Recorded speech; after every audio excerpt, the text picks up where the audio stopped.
Selena Gomez at a recent summit for powerful women made a comment about how her beauty brand doesn't feature models in their advertising because she wants them to seem relatable, like they could be your best friend. And since then, that's kicked off a gigantic Selena Gomez hate train because she is apparently a hypocrite.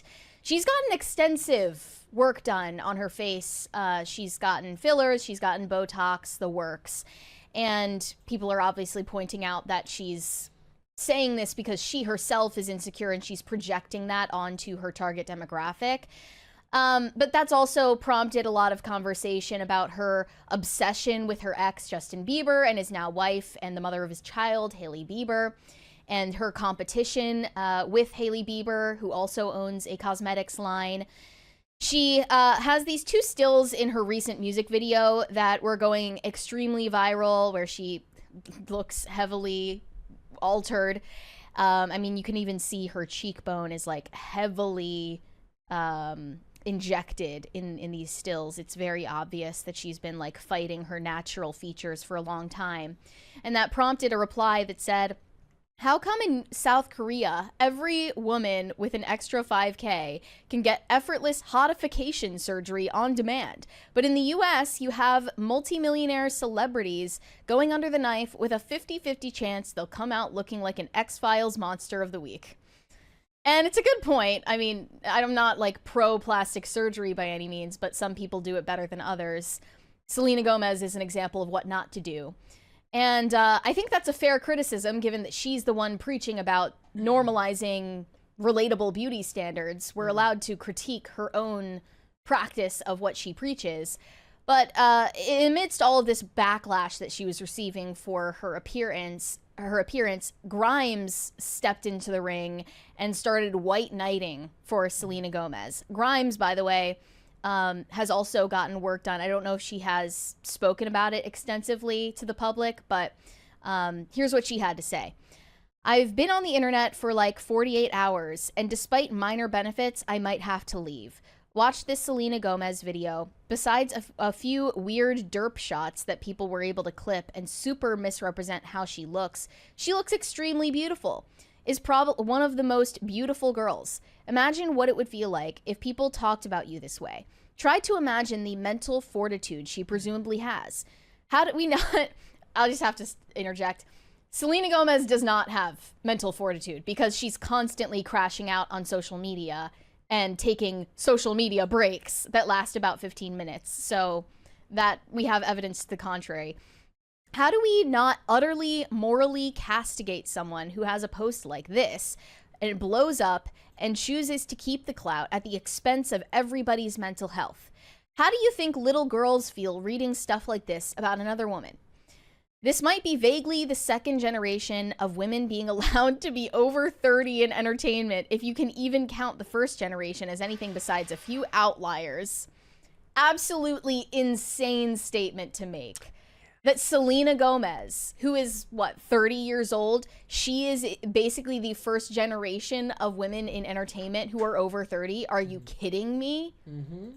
Like, I mean, the list of examples to the contrary is so long, I couldn't go through it right now. But that is such a narrow-minded thing to say, and I can't believe you could really say it in earnest. It's like Jennifer Lawrence saying she was the first female action star. And it's also like Selena Gomez, you know, saying that she doesn't use models for her campaigns, and her own hired models are saying, like, what does that make me then? My point to you is, like, Roseanne was very popular in the 90s, not 30. Well over 30. I would, like I said, I was going to make a video about White Collar, and I was just thinking about Peter and Elizabeth. And in that, Tiffany Thiessen was around since the 90s. And in 2009, when White Collar started, she was 35 years old. And it was never mentioned. It never mattered. Nobody cared. There are infinite examples of women. It's just one of those things that they say with, like, they puff up their chest and they say it with the whole chest, and they expect you to just be like, well, they must be right. They must be right. And then she continues, "It should not be okay to do high school level bullying. Accounts should be suspended for body shaming en masse. This is disturbing in part because it's not even true if you actually watch the video. I'm not really in the biz of even knowing what celebrities do. I have no context here, but this place is unhealthy as F, and this being socially acceptable behavior is culture death. Not just for the Selena or the writer, but everyone who sees this and engages with this level of dehumanization. So, heavily disagree with the call for censorship on social media. That's an insane thing to say as well. And X is one of the only places you can get away with speaking your mind. Caitlin Olsen was turning 30. She was 29, turning 30 when Always Sunny in Philadelphia started. And she is now, like I said, starring in High Potential. She is 50 years old. I'm just looking through a list that I pulled up earlier of actresses in their over 30 range. Katharine Hepburn, Bette Davis, Vivian Leigh, Joan Crawford, Margot Robbie is another one who comes up a lot. Jennifer I mean, Lawrence. they would say that she's grandmothered in, I suppose, because she was famous before she was 30. I mean, it's just ridiculous to say that, like, in the 90s, we didn't have actresses over 30 or pop stars over 30. It's what's her name from Everything Everywhere All at Once, talking about ageism in Hollywood, despite the fact that she literally gets all the roles. Even, like, daytime television, like Oprah, Ellen. Michelle Yeoh. The examples are just endless. Yes. So that's a ridiculous thing to say. And, I mean, how do you feel about what she's saying about, like, you know, how do you think that young girls feel when they read discourse about, like, women's looks online? They probably think, like, you know, glad I'm not Selena Gomez. Yeah. Glad I haven't ruined my face with cosmetic work. Or they're just like, if you're a normal person, you're like, look, that's the downside if you want to be famous, is that you're going to have to deal with corresponding levels of backlash. It's just what's going to happen. I had somebody leave a comment on one of my videos this weekend. It made me laugh really hard. Where he says, I still can't figure out if you're fat or thin. You know, if you're a public figure of any level, you're going to have to deal with people commenting on your appearance or your intellect or any of these things. And them's the breaks. That's the price you pay for being in the public eye. Deal with it. One of the replies exemplified why Grimes is not the person to speak on this either. Girl, shut the F up. The hideous, mentally unbalanced, and physically deformed white supremacist you willingly had children with is the main reason this app is like this now, so go complain directly to him instead of lecturing us. That is true. I mean, your baby daddy did get rid of hate speech censorship on X, so take it up with him, not us. Yeah, I can't with this stuff.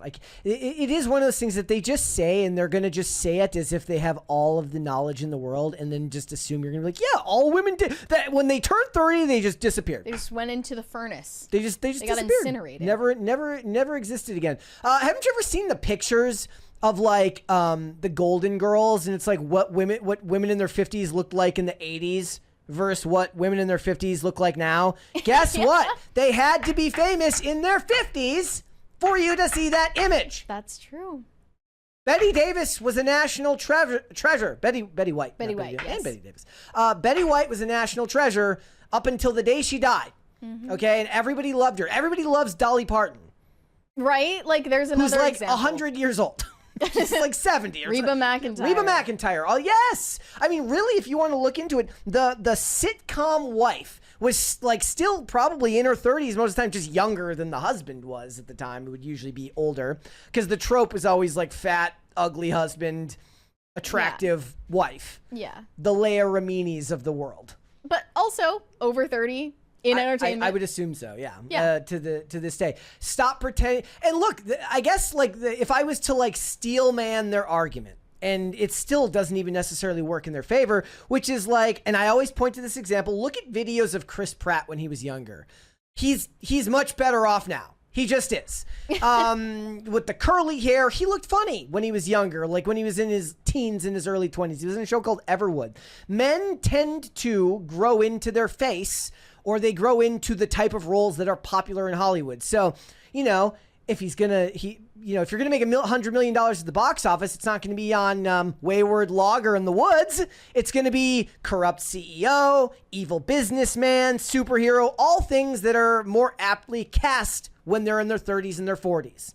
All right. So men grow into that period, whereas women's roles traditionally leaned on the younger side into their early to mid 20s. And then they had to grow into and then who was it? Michelle Yeoh was like, women don't just have to play like the mom or like the grandma or the mom. I'm like, because they're real. Those are just real roles that people get. But when we're talking big budget box office movies, men tend to grow into the roles and women grow out of them. But again, it's like I'm just thinking of even more examples now, like Jamie Lee Curtis. Yes. Or Jamie Lee Curtis was famous in the 70s. She's still famous now. Jodie Foster. 70s, or I'm sorry, the 80s. When was the original Halloween? Was that 74? Somebody let me know. I believe so. It was 70s or the 80s. The point being that Jamie Lee Curtis was an icon when she was early 20s, and she's still to this day, to the point now where she's most famous to younger audiences for making Activia commercials. Point being, Selena Gomez is not getting criticized because she's over 30 or even really because of her appearance. She is getting criticized because she constantly preaches about beauty standards, and that is what kicked off this whole discourse train to begin with. 78, not 74 for Halloween. Selena Gomez wants to sit on her high horse about normalizing relatable faces while she's going under the knife to alter hers. That is why she's getting criticized. Yep. She's also getting criticized because she seems to have an odious personality. Somebody mentioned that Helen also Mirren. can be helped. Somebody mentioned Helen Mirren. Helen Mirren is still all over the place.